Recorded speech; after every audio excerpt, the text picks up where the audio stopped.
A North Carolina NAACP leader is taking on the Tea Party. Reverend William Barber saying the Tea Party is actively seeking out minorities to use as mouthpieces. South Carolina Senator Tim Scott knows what it's like to be the target of Reverend Barber's comments. We spoke with Senator Scott earlier today. Senator, nice to see you. Thank you. It's good to be back with you. Thank you for letting us come to your office. Absolutely. Welcome. Thank you. All right. You're a conservative, right? Is that fair to say? Absolutely, yeah. The head of the NAACP North Carolina, Reverend William Barber, said he described minorities who support conservative causes as mouthpieces. Yeah, it's ridiculous, number one. Here's what concerns me about not only his comments, but those comments from folks like him. It suggests that there's some monolithic thinking in the African American community or in communities that are steeped in poverty, no matter your color. That should be challenged every time it comes out because it's just wrong. And the impact of those comments on people who are looking for a way out of poverty or looking for a way to expand their opportunities, looking to start a new company, they're told very quickly, don't be different. Don't think for yourself. Don't do things in ways that are inconsistent with your community, or you'll find yourself having been rebuked by the leaders of that community. That's just a very bad impression to leave on the minds of young kids. Why do you think he said that? And he has said other things before. He's called you a ventriloquist dummy. I mean, he's singled you out. Why do you think he's done that? You know, it's hard to tell why. I try not to focus too much attention on why people say what they do. I can't really look into his heart and figure out his intentions. I can tell you that it's counterproductive for us to have a conversation about him. We should have a conversation, however, about those folks who have been trapped in poverty as I once lived. I've seen people living in ways and in places that were much worse than mine. And they're consistently asking for the same thing, opportunity.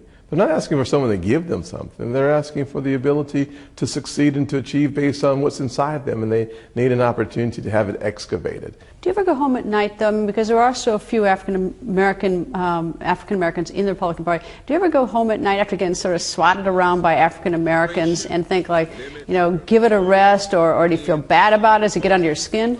Well, I would tell you, 18 years ago when I was called everything I could possibly call when I first was elected to county council, the attacks that I received, the phone calls were vicious. I'm not sure that they've changed a lot. Unfortunately, and fortunately, my skin's a little thicker.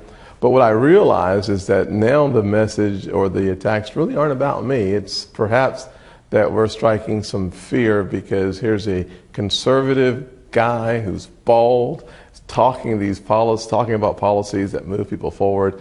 Maybe that's what they're concerned about, not the melanin in my skin. I'm not quite sure what drives them crazy, but there's something about having unique conservatives placed in pretty prominent positions at a time when there's such a great debate about the wealth gap increasing in the last 5 years. That brings out the worst in some folks, and I feel sorry for them, honestly.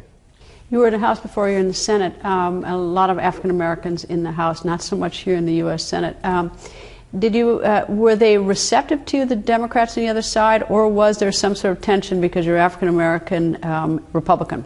Well, just to be transparent, there is a natural tension, it seems, between being a Republican and the black community, it seems. What I find is if you don't pay attention to that natural tension, that you diffuse it very quickly just by being yourself. And so when I had the opportunity to become appointed to the Senate, the person who stopped and penned an editorial on my behalf was the chairman then of the CBC. He decided that I represented the values of South Carolina, but I also did it in a gentlemanly way. And so I have found great support from many of my friends who are in the CBC. It takes a little work. People raise their eyebrows. They're a little suspicious. When I go to historically black colleges and universities, the first question I get from the kids are, why are you Republican?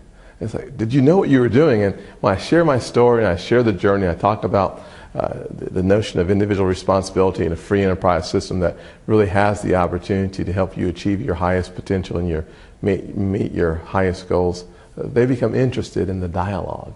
And that's what I think is perhaps frightening to the left, is that we have an opportunity to have a serious conversation, not about what I believe or what they believe, but what does the person who needs the opportunity believe, and how can we help them get out? Senator, it's always nice to see you. Thank you, so sir. much. Thank yes, you. ma'am.